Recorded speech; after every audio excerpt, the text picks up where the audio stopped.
Hey everyone, Blitzball Champ is back with a brand new video here on YouTube. Um, I wanted to talk about a few things going on with the Carolina Panthers and kind of voice one of my pretty much my now biggest concern overall. Um, and this has to do with the defensive side of things. So let's go ahead and get started. So, one of the most recent things that happened was Carolina Panthers added another veteran quarterback to the mix by signing a 1 year deal to former Giants and Saints cornerback Eli Apple. Um, this happened only just recently after a failed deal with, I believe, the Raiders were going to get Eli Apple, if I remember correctly, but that deal didn't go through. So Carolina ended up getting him. Um, I don't know too much about Eli Apple other than he's picked off Cam Newton before in a Saints uniform. So that's really the only thing I remember. I've heard some mixed opinions about him. Like he has made a few big plays, but it's not consistent at coverage. That's what I've heard. Through his time and as a Giant and with the Saints. I guess he did better when he was with the Saints, but my big thing is while this does add another veteran to the mix, we still don't have really a number one cornerback. I mean, we really don't have a number one DB in general. So with this signing, amongst other things, like there's a couple of things I wanted to touch on. First thing, number one, who is going to be the new leader on the field for the defense? Now, of course, we all know we have Phil Snow as the new defensive coordinator. Um, fresh, fresh start. I know before we had Eric Washington, who was trash. Like, oh my goodness, I'm so glad we don't have Eric Washington anymore at defensive coordinator. He was trash. Um, but no, with no Luke Kuechly, who was pretty much the main leader on defense. I felt like, when Thomas Davis was there, they kind of shared that role, but ultimately Luke Kuechly was the man, was the leader on defense. But now that he's retired and no longer there, it makes me wonder who is going to be the main role model to kind of carry on leading this defense. And the only two people, possibly three, that I could see doing this is either Trey Boston, Shaq Thompson, or maybe, possibly, I don't see it happening, Dante Jackson. And the reason why I say it's possibly, but I don't see it happening, I don't think Dante is ready yet to carry that leadership role. But he may end up being put in a position to do that because, Dante Jackson, is the only other starting cornerback that knows the system and has experience with this system, even though it's probably going to get changed under Phil Snow and now that they're going back to the 4-3. But, I feel like Dante Jackson, for being a veteran, only a 3 year veteran, I feel like he has the most to prove on defense, especially when it comes to the secondary. He's got to be able to show that he can learn from his mistakes, that he can wisen up, that he can be obedient, and that he can improve his game. Dante Jackson is very capable of making the great plays. He's done that before, especially his rookie season. He's done it before. He's a very gifted player. I have no doubt he can make those plays and evolve into a top ranking cornerback. He has the potential, but he's got to get his head together, and he's got to check his attitude. He's got to be teachable, you know, and that way he can get there and evolve into a shutdown cornerback. I think it's very possible. Shaq, I feel like, because Shaq has grown around Thomas Davis and Luke Kuechly, I feel like he's learned a lot and received a lot from those two. And honestly, Shaq has shown signs of maturity, and maybe he can be, the main one on defense to kind of gather everybody and be that leader. He could potentially be that leader on defense. No, he's no Luke Kuechly, but he could fit the role. He could fit the role. And then there's Trey Boston, who I feel probably has, if I remember correctly, probably has the most experience on the defense. I could be wrong, but he's up there between him and K'Wan Short. As far as experience, but I feel like Trey Boston is very vocal, very energetic, and I feel like he can be a spark that can fire up this defense. I really do. He's improved. I'm glad to have him back on the team, and I feel like he has the best chance to really be the one that sets the best example on defense. So, I kind of want to get y'all's thoughts on that. If you're naming those three, do y'all feel either of those three would be a good suggestion, or do y'all feel like somebody else that I didn't name? I definitely want feedback on that, so let me know what y'all think about that. Next up, I was thinking about the 2015 Panthers offense. The offense that lost Kelvin Benjamin to injury, ended up going to the Super Bowl.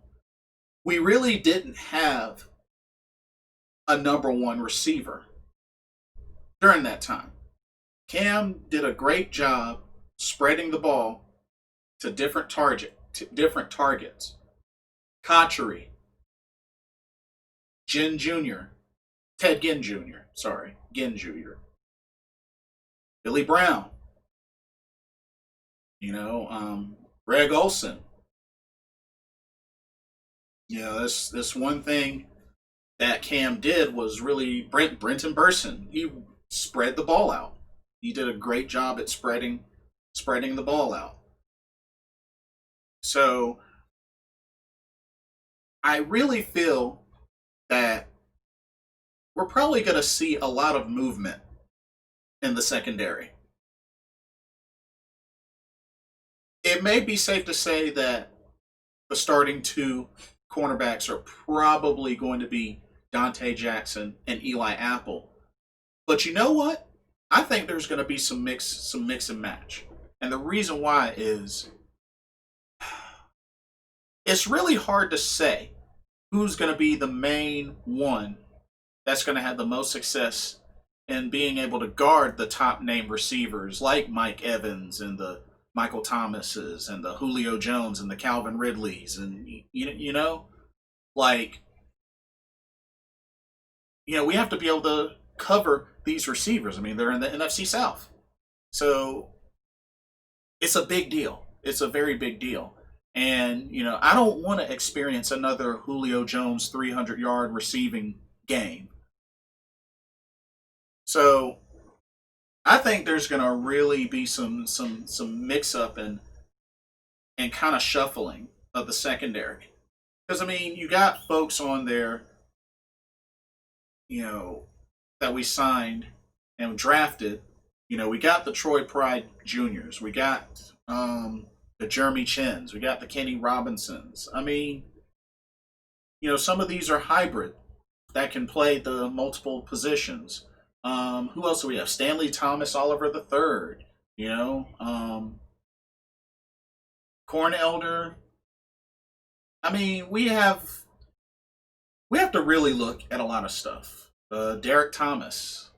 You know, I really think there's going to be a lot of shuffling around because some of these players can play both safety and cornerback. Now, you know, with Troy Pride Jr. and Stanley Thomas Oliver the third, you know, those two being, you know, two of our drafted rookies. And and of course Kenny Robinson and Jeremy Chin. I mean, could y'all see any of them starting right off the bat? Me personally, it's hard to say. It's really hard to say because you, it's never fun to like throw a rookie right into the fire. But I understand. At the same time, I understand you're in the NFL, you're in the big leagues. So I mean, there's going to be times where that's going to happen. I mean, that's just how it is.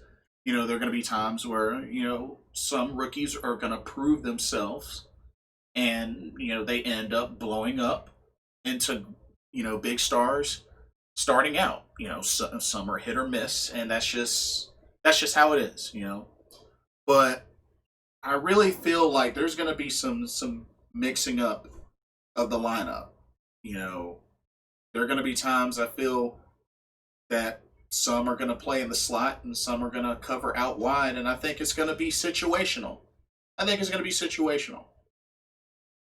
You know, I feel like I feel like the safety position is probably going to start with Trey Boston and Justin Burris as the two probably most experienced safeties. But you know, you got folks that can play multiple positions, like Kenny Robinson and Jeremy Chin. You know, we'll have to see. We'll have to see. But I'm very curious to see what kind of lineup they're going to go with and what defensive backs are going to break out. You know, I really hope these rookies, especially with all that's been said about Troy Pride Jr., Jeremy Chin, Kenny Robinson, Stanley Thomas Oliver III, I really hope somebody from this bunch can really break out and be successful on this team and really be a threat on defense. You know, it's going to be tough. You know, it was bad enough that, you know, defense struggled with the run, which I honestly don't think is going to be an issue this time coming around. I hope that I'm right, but I don't think it's going to be an issue this time around with stopping the run. But the passing game, it's up in the air. It's definitely up in the air, and you know what? I don't know. How do y'all feel about the secondary overall? Because I'm at the point where the secondary is now my biggest concern. It was the offensive line, but you know what? We got a fresh offensive line. You know, we got made a few changes. You know, I think the O line will get better little by little, and I think this is a good start. I think they can build a cohesive unit with the offensive line. No, I don't see any big, huge names on the offensive line, but you know what? If they can be a cohesive unit, work together, and produce, that's really all that matters. That's really all that matters. Um, but this secondary is really starting to make me worry. Just a little bit. It's starting to make me worry because we don't want to be one of the teams that you know we transition and we end up stopping the run but can't defend the pass. That's going to really really be bad. So I don't know. It's gonna be tough. It's gonna be tough. But yeah, this is my biggest concern, the secondary. And I really hope we see some really, really key things happen in the preseason from these players once they, step on the field and we really see what we have and really kind of get an idea of what Phil Snow's going to be working with, what kind of packages and everything that he's going to be throwing out there. I'm very curious. I'm very curious. Like I said, I expect to see a lot of movement. I expect to see a lot of shuffling, and I think it's going to be situational. I really do. I think it's going to be situational. But that's all that I have. What do you guys think? How do y'all feel about the secondary? How do y'all feel about Eli Apple signing? Um, who do you feel will be the new leader? Who you feel will be the one that will bring this unit together? Just like Luke Kuechly did. But thank y'all so much for watching. This is Blitzball Champ signing off. Have a blessed weekend. Peace.